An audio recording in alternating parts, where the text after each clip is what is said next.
Hello there, welcome to this. What is this? I'm not quite sure, actually. You see, I'm kind of lost on this planet. Oh, wait, now I remember. It's... So, quick story time before we get into the video. Back in high school, I had a friend who did not give the best advice, was a shitty person, and eventually punched me in the face over a Magic the Gathering card. This friend and I would go to a retro game store once in a while. This store had any game or game system you could want that was from previous generations. Well, I was poor, still am and probably will be for like forever, and my game choices were limited to what was cheap.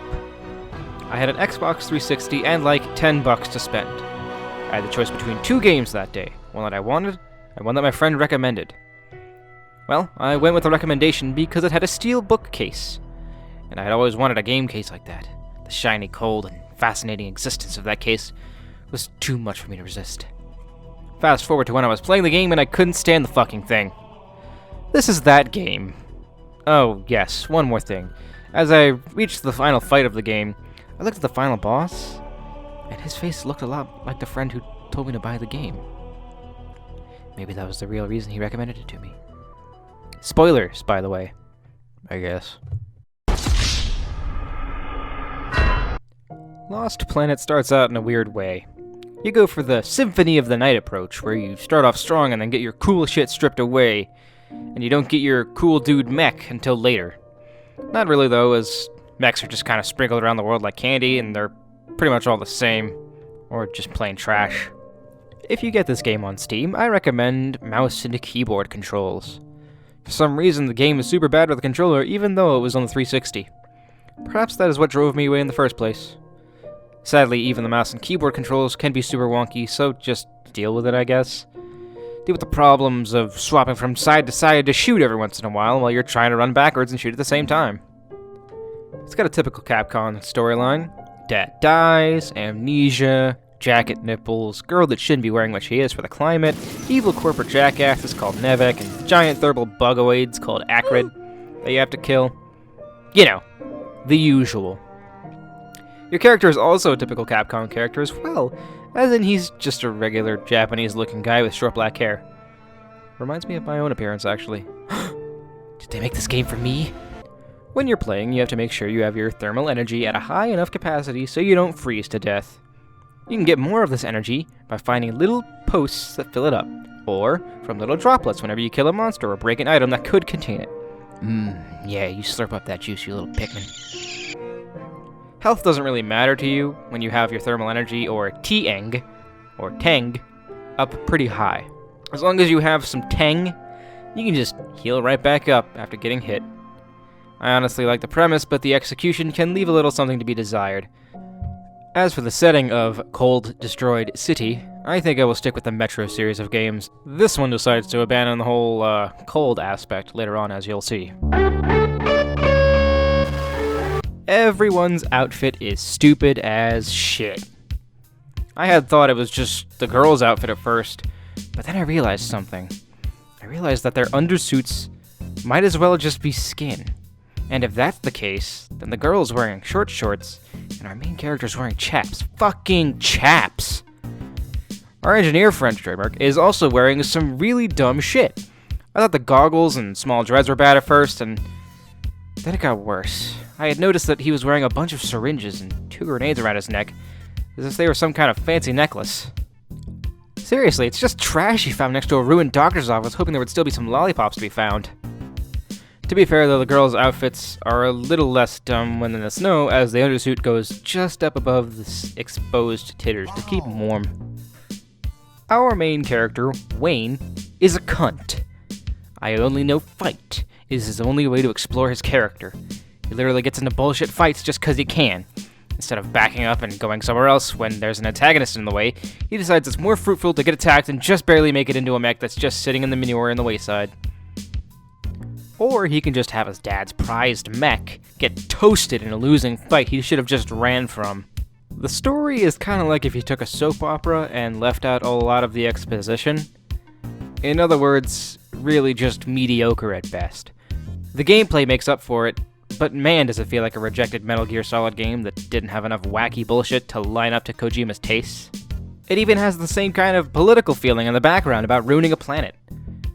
When I say the gameplay makes up for it, though, I mean that it's not as garbage as the story, and that's about it.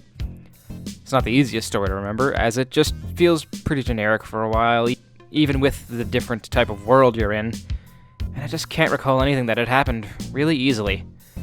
There are some plot points that are rather obvious, and tropes that are also obvious, and painful to even acknowledge. There's a dude who works for the enemy, but you capture him. Great, right? A new lead. It turns out this dude is more turncoat than Benedict Arnold. Has the idea of freedom, not even that much freedom, is more important than his company that he's working for. Luca comes off as annoying more often than not.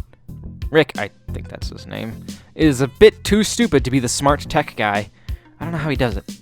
Joe seems to be an idealistic idiot who's supposed to be the main character of this series, a Chris Redfield, if you will, but ended up getting nudged to the role of side character because Wayne's dumb ass popped in. Basil is just a plot lady who does some of the stuff, but is mostly there to deliver some of the info you need. The gray-faced dude just seems like he was supposed to be the Metal Gear villain, and he really does look like it. Dumb hair, constant weirdo grin, evil black everything that makes him the perfect generic evil dude. Yuri is pretty much nothing to me, as I accidentally skipped the cutscene that involved him getting kidnapped/defecting. The other guy, who was supposed to be the real main villain, is also just a lot of nothing. Characterization in this game is really dull, and I don't even know why I had the burning desire to know how it all ends. Maybe because it was easy enough. The planet is supposed to be all cold and shit, and barely livable. But for some reason, people have been able to live there for years on rations and bug meat, I guess.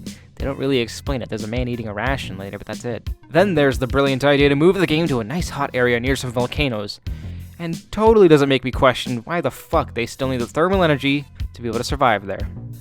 I guess Wayne is different, but everyone else still has their full suits on? By the way, for a game called Lost Planet, there doesn't seem to be any indication that the planet isn't usable at all past the bug part, nor that it's missing in any sense. Perhaps the real Lost Planet of the friends we... No, that's stupid. Cut that out of the script.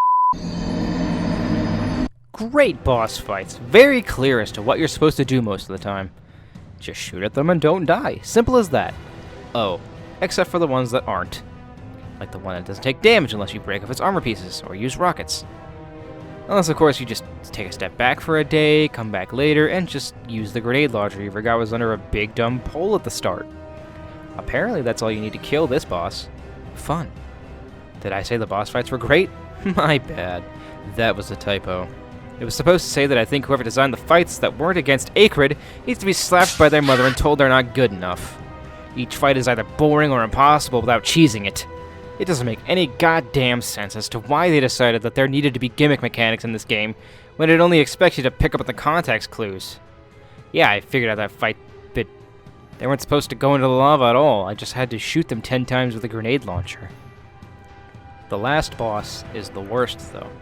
I'll get to that in a minute. It's a pretty simple game to play in the first mission. Beat up some small fries, slurp up some heat juice, pick up some shoot bangs. Honestly, playing this mission makes me forget why I hated it so much when I bought it all those years ago. I think maybe fighting a losing battle against a giant worm didn't help, though. While I'm thinking about that giant worm, actually, I should inform you that it's probably the most useless fight ever. I may have repeated myself in that instance, actually. I fought the worm, and it seemed like I had killed it. I figured it was easy street to get back to the other side to the map. You know, to see where to go next. Literally running your face into a wall, by the way. But would you look at that? I've shit myself like a fool, and there's another goddamn worm to fight. Hooray, I love it so much I could quit the game forever. I had forgotten that there were human enemies you could fight, too. They call them snow pirates. Yeah, I know, it sounds pretty racist, but it's just a term for their raiders or bandits who had been left on the world when everything went to shit. They're pretty dumb. Actually, every enemy's pretty dumb. The AI might as well just be running into walls most of the time. Because they actually do. I'm playing on normal difficulty, though, so maybe it's just that. Speaking of enemies, the smaller monsters seem to appear out of heat anuses. I just want to say that one more time. Heat anuses. An anus that exudes heat. Warmth buttholes. Califaction cloaca. I think you get it. I thought most of this game was fine. Not the best, but fine. But that final boss is the absolute fucking worst final boss I've had to fight in a long time. Not only does it introduce a whole new style of combat that is fucking garbage, but you don't even need more than 2 of the attacks. You just need the rapid-fire lasers and the left trigger / left mouse button charged attack. The boss has moments where he is invulnerable, except for when you're charging up that attack. It's got such a long hitbox that all you have to do is get up in his face and hit him with it. The only reason you ever need the lasers is because of the missiles that he shoots at you. And even then, you don't truly have to give 2 shits, because you have the charged sword attack that can just hit them as well. That's not the bullshit part, though. The bullshit part is the rest of the fight without that attack. If you even fucking try to fight him normally, you're just going to get fucked.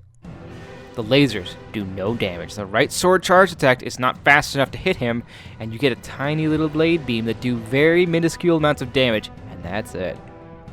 I would have rather had another mech, or even be in the original mech form. I would have preferred to be on foot, as that would have been fucking easier.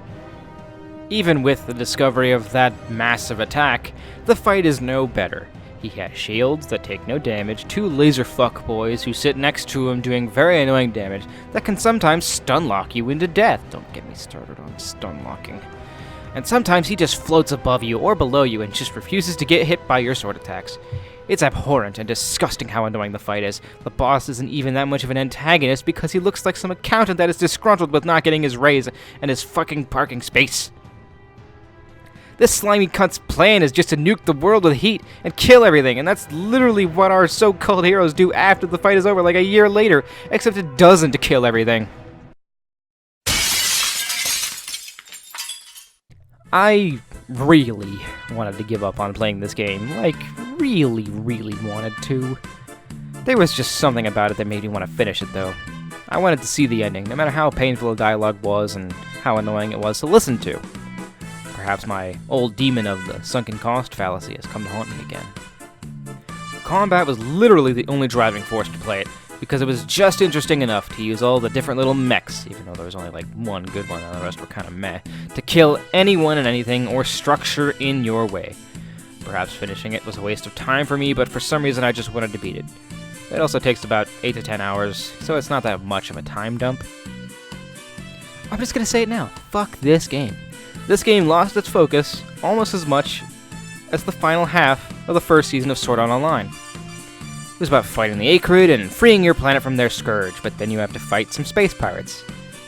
But oh no, what's this? The space pirates weren't the real threat all along. It's Nevik.